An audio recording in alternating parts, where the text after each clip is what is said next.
वेचुनी बाळाची करी पाळती परी हे उबगणी स्थिती न पाहे माय.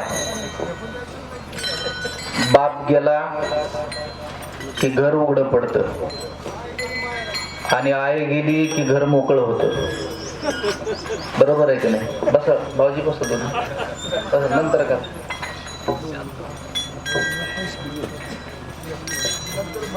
घराचं घरपण जे टिकवण्याची जबाबदारी असते ती आईवरती असते. आणि ज्या घरामध्ये आई नाही ते घर किती मोकळं वाटतं हे आई गेल्याशिवाय कळत नाही. सोन्या नाण्यानं संपत्तीनं जरी घर भरलेलं असलं ना, ज्या घरात आई नाही ते घर मोकळं असतं. बरं का भगवान भाऊ?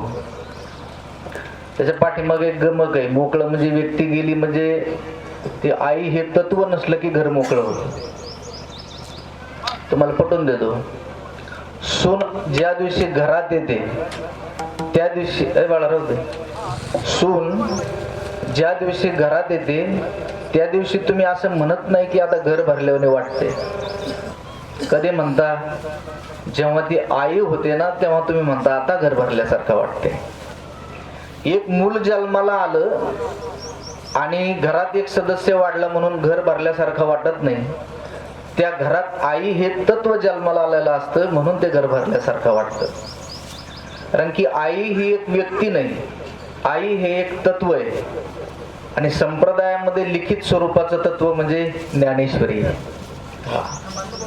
म्हणून देवाला प्रत्येक घरामध्ये राहणं शक्य नाही. कारण की सगळ्याच घरात देव घरे असं काही नाही. देवाला प्रत्येक घरात राहणं शक्य नाही. म्हणून प्रत्येक घरामध्ये देवानं आई निर्माण केली. कारण की आई सारखं दैवत नाही असं शास्त्र सांगतं. न मातु परम दैवतम, आई सारखं दुसरं तत्व नाही, दैवत नाही.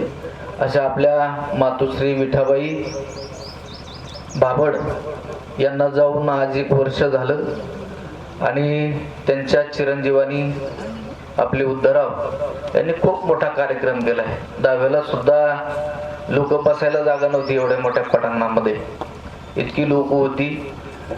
आज सुद्धा एवढा मोठा कार्यक्रम केलेला आहे. एक 2-3 महिन्यापूर्वीच महाराजांना आमंत्रण देऊन ठेवलं आणि महाराजांनी स्वतः सांगितलं की आले पाहिजे आले पाहिजे असा त्यांचा बऱ्याच वेळा फोन झाला. आणि महाराजांचं एक तत्व आहे, शक्यतो कार्यक्रम घेतला की ते हजर असतात, कधी कार्यक्रम मोडवत नाही. आजच्याच कार्यक्रमाचं त्यांनी स्वतः सांगितलं की जळगाव कुठून सिल्लोडून आले आणि आता परत जळगावला जायचे. एवढं लांबचं टप्पा करणं, पार करणं, कार्यक्रम करणं. कारण की कीर्तन करणं तुम्हाला फक्त 2 तासाचं कीर्तन दिसतं बरं का.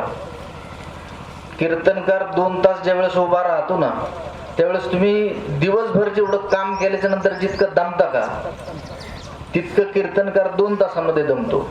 कारण की त्याच्या नसा मोकळ्या होतात कीर्तनामध्ये. पहिलवान कुस्ती किती मिनिटात करतो? एक 5 मिनिटामध्ये समोरच्याला चितपट करतो. पण तुम्ही ती 5 मिनिटाची कुस्ती पाहून टाळ्या वाजवता. पण त्या 5 मिनिटाच्या कुस्तीसाठी त्यानं वर्षानुवर्ष 2 टाइम जिम मारलेली असते, 2 टाइम व्यायाम केलेला असतो, खुराक खाल्लेला असतो. पण त्या 5 मिनिटासाठी तो सगळी रगपणाला लावतो. तेव्हा तो चितपट करू शकतो, तेव्हा तो जिंकू शकतो.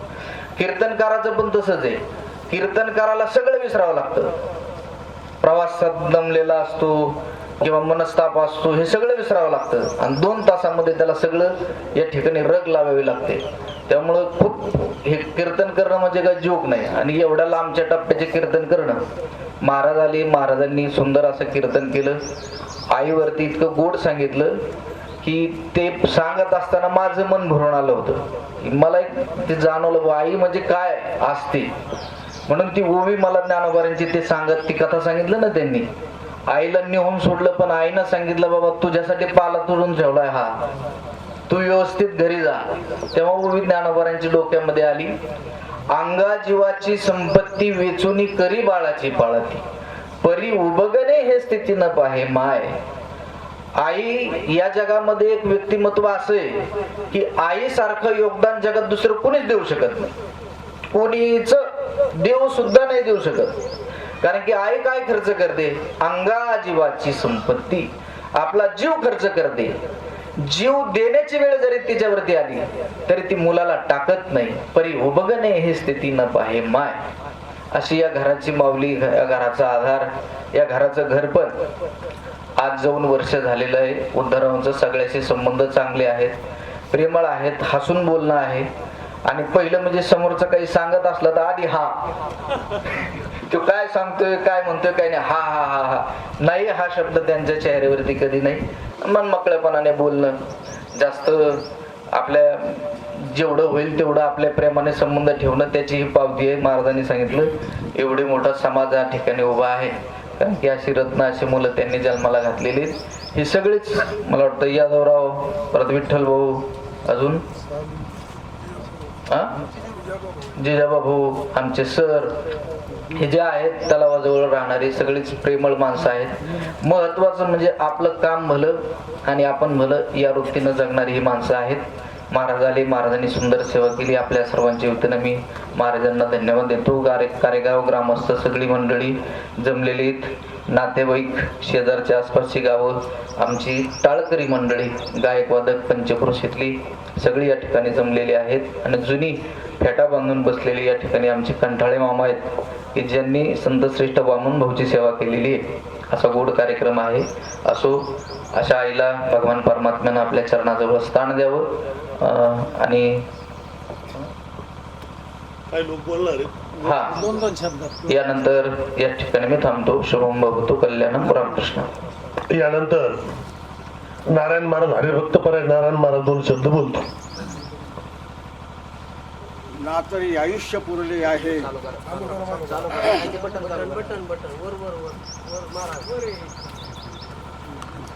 ना तरी आयुष्य पुरले आहे, तेच औषधे काही नव्हे, तेच एकची उपयोगात आहे परमामृत.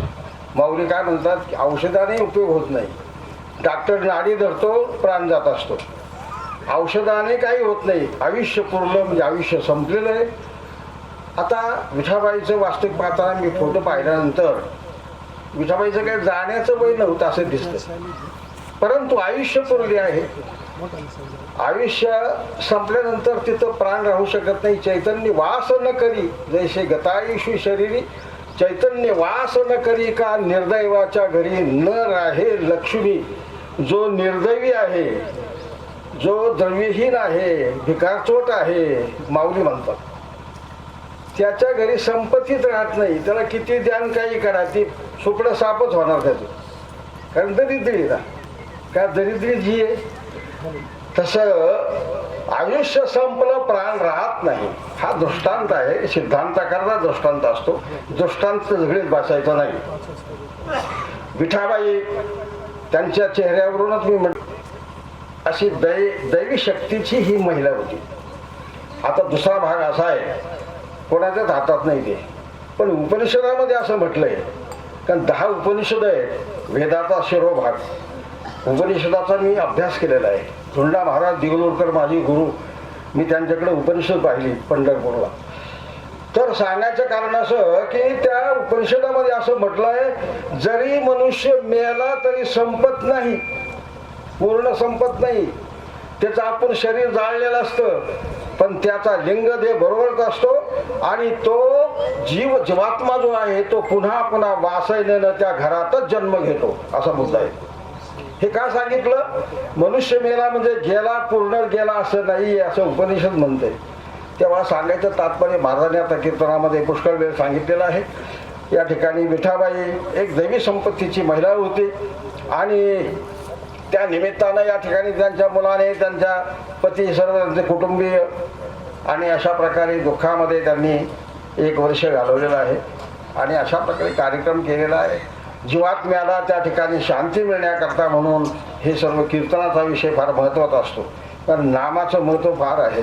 मी 2-3 ठिकाणी माझे काही प्रेमाचे लोकांना 10व्याचं कीर्तन अर्पण केलं, कावळा पटकन शिवला, त्यांची गती चांगली झाली, अशी उदाहरणं माझ्या जीवनामध्ये झालेली आहेत. मी 6 लोकाला उद्धाराकरता 1-1 कीर्तन माझं अर्पण केलेलं आहे. 1 कीर्तन म्हणजे जोक नाही, एका नामाची किंमत होत नाही. 1 कीर्तन अर्पण केलं, एका कीर्तनाने त्या प्राण्याचा हा जो रस्ता होता तो रस्ता सोडला ना, या रस्त्याने गेलेला आहे. म्हणजे चांगल्या रस्त्याने त्याची नियुक्ती झाली ताबडतोब. अशा प्रकारचं महत्त्व आहे तुम्हाला या ठिकाणी सांगायचं तात्पर्य. वामन भाऊच्या कृपेने वामन भाऊ माझे जवळचे, अत्यंत मला त्यांचं प्रेम होतं. माझे कीर्तन वामन भाऊ ऐकायचे. मी हे माझ्या मोठेपणाकरता सांगत नाही, भाऊचं माझं प्रेम होतं फार. आणि भाऊ मला अगोजाव बोलायचे. विशेष म्हणजे चरित्र सांगत बसायचे. आणि भाऊनी मला वाळवंटामध्ये पैठणला आशीर्वाद दिला, आपल्या बुद्धीप्रमाणे परमार्थ करा. भाऊचे शब्द मला लागले. मी श्रीमद भागवत 2 प्रकाराने लिहिले, 12 स्कंद 2 प्रकाराने लिहिले. माझ्याकडे प्रती आहेत. गीता प्रेस गोरखपूरला जर गेला तर तुम्हाला ह्या प्रती अशा मिळणार नाहीत. ही भाऊची कृपा आहे. वृद्धेश्वर दर्शन टिपणं माझ्याकडे आहेत आणि अशी भाऊची कृपा आहे. म्हणून या भागामध्ये जेवढे सत्य असतील, जेवढा परमार्थ असेल, तो भाऊची कृपा आहे. सांगायचं तात्पर्य या विठाबाईंच्या चरणी या ठिकाणी झालेले हे 2 शब्द पुरे करतो आणि मी रजा घेतो. सर्वाला तोच आवडे देवाला, आले देवाजीच्या मनात ते कोणाचे चालेना. आज विठा मावशीला जाऊन आपल्यातून 1 वर्ष झालं. मी उद्धव भाऊच्या अति जवळ संपर्कात आहे. मी ज्यावेळेस कार्यगावात आलो त्यावेळेस उद्धव भाऊच्या घरी आलो. मला मावशीनी काकानी दोघांनी सांगितलं, भगवान तुला जे कमी पडेल ते आमच्याकडे आहे, काही माग त्यासाठी आम्ही कधी सावध आहे. मी माझ्या दराडे कुटुंबियाच्या वतीने, पाथर्डी तालुका शिवसेनेच्या वतीने मी मावशीला भावपूर्ण श्रद्धांजली वाहतो. आणि मावशीचा प्रवास आज शेवट झाला. आता बाबांनी सांगितलं, केंद्रे महाराजांनी, आईची काय पुण्य आणि आई ही चीज काय, तर हे सगळ्यांनी आपण अगदी त्यांचं सांगितलेलं सगळ्यांनी पाळावा. मी अशी सर्वांना विनंती करतो. आणि मावशीला जाता जाता मावशीला कुठंतरी चांगलं देवानी स्थान द्यावं एवढी विनंती करतो. भाऊबाबा चरणी थांबतो. हरिओम साहेब. यानंतर हरिभक्त ओटी सरे सवेची इंद्रपणाची ओटी उतरे, येऊ लागे माघारी मृत्यू लोका. या ज्ञानोबरांच्या युक्तीप्रमाणे आज विठाबाईला जाऊन 1 वर्ष झालेलं आहे. आणि या ठिकाणी हरिभक्त परायण महंत केंद्रे महाराज या ठिकाणी आले आणि चिंतन केलं. माझा परदिवशी फोन झाला. ते मला वाटतं आंबेजोगाईवरून पुण्याला चालले होते आणि ते बघी आहे असा महंत तुमच्या गडावरती आहे. जवळून जर पाहिलं तर मी सगळ्या महाराजाबरोबर असतो बरं का. सगळ्यांच्या गाड्या चालायला असतो, महाराजाबरोबर असतो, त्यांच्याबरोबर एकांतामध्ये हितगुज सुद्धा करत असतो. आजीनाथ महाराज असतो, कोणते महाराज असो, परंतु महाराजाबरोबर आम्ही रोज ह्या 2 वर्षापासून सकाळी पहाटे 1 तास 1.5 तास बरोबर असतो. तर तुम्हाला सांगतो, एकदम कमी बोलणारी आणि 1 मिनिट सुद्धा वाया न घालणारी व्यक्ती म्हणजे जगन्नाथ महाराज. फक्त ज्ञानेश्वरी म्हणजे ज्ञानेश्वरी, विष्णू सहस्त्रनाम म्हणजे विष्णू सहस्त्रनाम.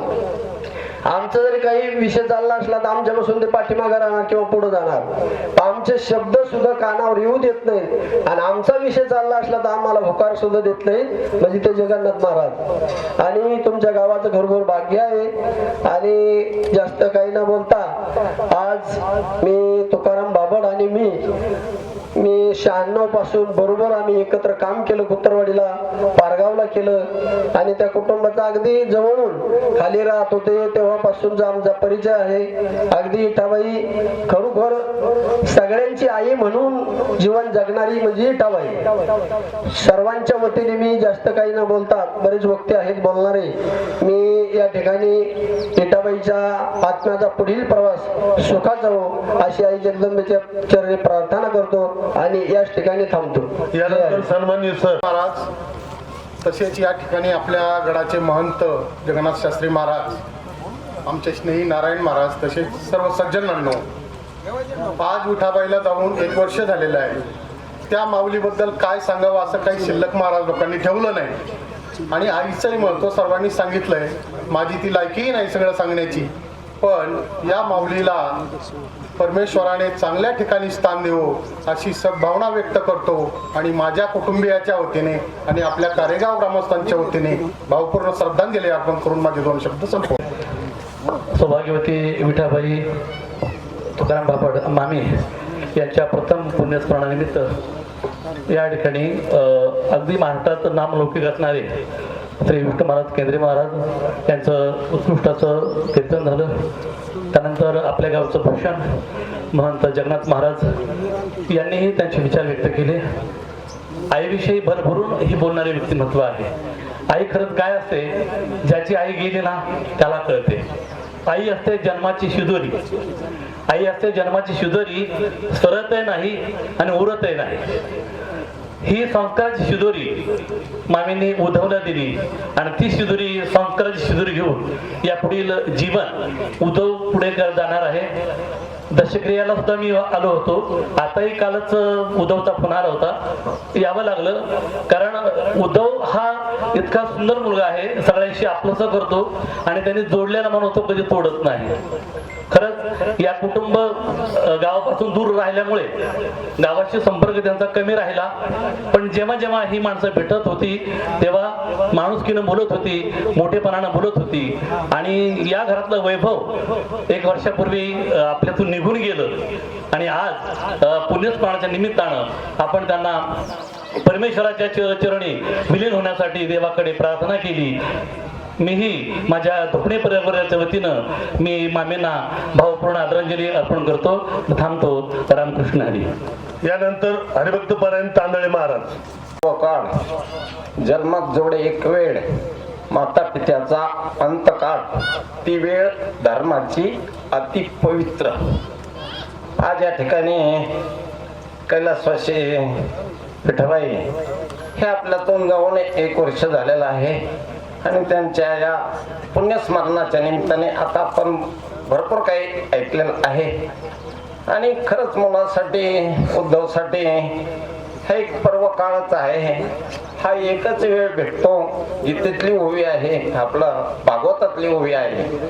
हा नेहमी नेहमी प्रसंग येत नसतो आणि म्हणून आई वडिलांची सेवा फार काही करावं लागत नसते, थोड्याच दिवस करावं लागते. आपली मात्र आई वडिलांनी भरपूर केलेली असते, म्हणून आपण काही उपकार करत नाही, तर आपण त्यांच्या त्या पुण्यातून काही. स्वर्गीय विठाबाई तुकाराम बापड यांच्या प्रथम पुण्यस्मरणाच्या निमित्तानं आताच आपण बाबड परिवाराच्या विनंतीला मान देऊन या ठिकाणी अगदी लांबच्या दूरवरून हरिभक्त परायण विष्णू महाराज केंद्रे या ठिकाणी असं अत्यंत उत्कृष्ट असं चिंतन आपल्या समोर मांडलं.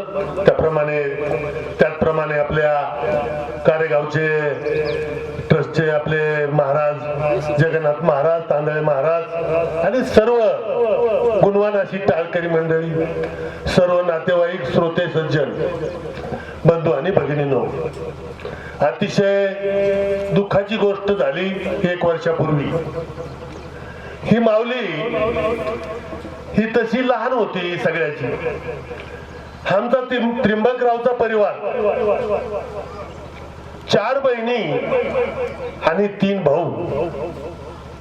या गावात 2 दिल्या, वडुल्यात 2 दिल्या आणि त्रिंबकराव आणि त्यांचे बंधू 2 बोदेगाव मध्ये राहतात. आणि त्यांच्या मैत्रीमुळे या परिवाराशी, या सज्जन परिवाराशी आम्हाला नातं करण्याचा योग आला. अतिशय सज्जन, अतिशय चारित्र्यवान, अतिशय कर्तृत्ववान हा परिवार. उद्धवरावच्या बाबतीत तर सांगायलाच नको. त्याचप्रमाणे तुकारामजी आणि जिजाबा हे राम लक्ष्मणाची जोडी. अतिशय अंतःकरणाचं प्रेम करणारी मंडळी. या ठिकाणी टाइम भरपूर झालेला आहे, बोलण्यासारखं जरी पुष्कळ असलं तर लांबीत नाही. आणि या परिवाराला दुःख झालं, त्या दुःखात आम्ही सहभागी आहोतच, पण ही साधू संत मंडळी या ठिकाणी त्या दुःखात सहभागी आहेत. त्यांच्या आत्म्याला चिरशांती, सद्गती प्राप्त हो अशी माझ्या वतीनं, आपल्या उपस्थितांच्या वतीनं आणि सर्वांच्या वतीनं ईश्वर चरणी प्रार्थना करतो. त्यांना सद्गती प्राप्त हो या ठिकाणी मी आपल्या सर्वांच्या वतीनं पुन्हा एकदा भावपूर्ण अशी श्रद्धांजली अर्पण करतो आणि थांबतो. यानंतर क्षणोक्षणा करा हाची एक विचार, परावया पार भव सिंधू, नाशिवंत देह जाणार सकळ, आयुष्य खातो काळ सावधान. आज कैलासवासी विठाबाई तुकाराम भाबड यांच्या वर्षश्राद्धानिमित्त आपण सर्वजण जमलेलो आहोत.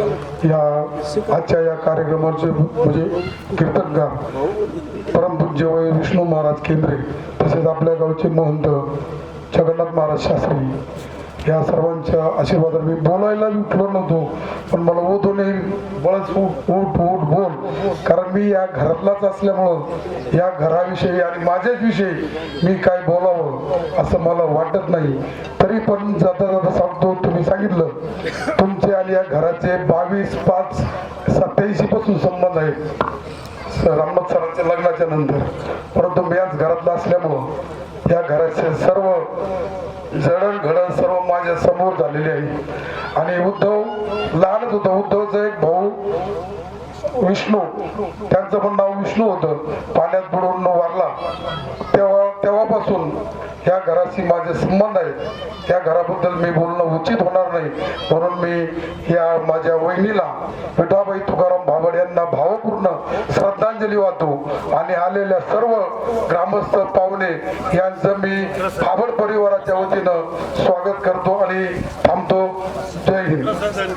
सामुदायिक प्रसाद आहे तरी जो देवांचल ते तो लाहो प्राणिनाश वर्षन सकळ मंगळी विश्वर निष्ठांची मांदियाळी आगमता भूमंडळी भेटता भूता चिंतामणीचे गाव बोलते ते अग्नव विषांचे चंद्रमाचे लोकी बदिजवारी पुरखे अखंडित आणि ग्रंथोपजीवी विशेष लोकी दृष्टा दृष्ट विजय व्हावे एक गणे श्री विश्वेश्वराओ हा होईल दान कसाओ एक ज्ञान देवो श्रेयाला एक ज्ञान देवो श्रेयाला एक ज्ञान देवो श्रेयाला. हरि ओम शांती शांती.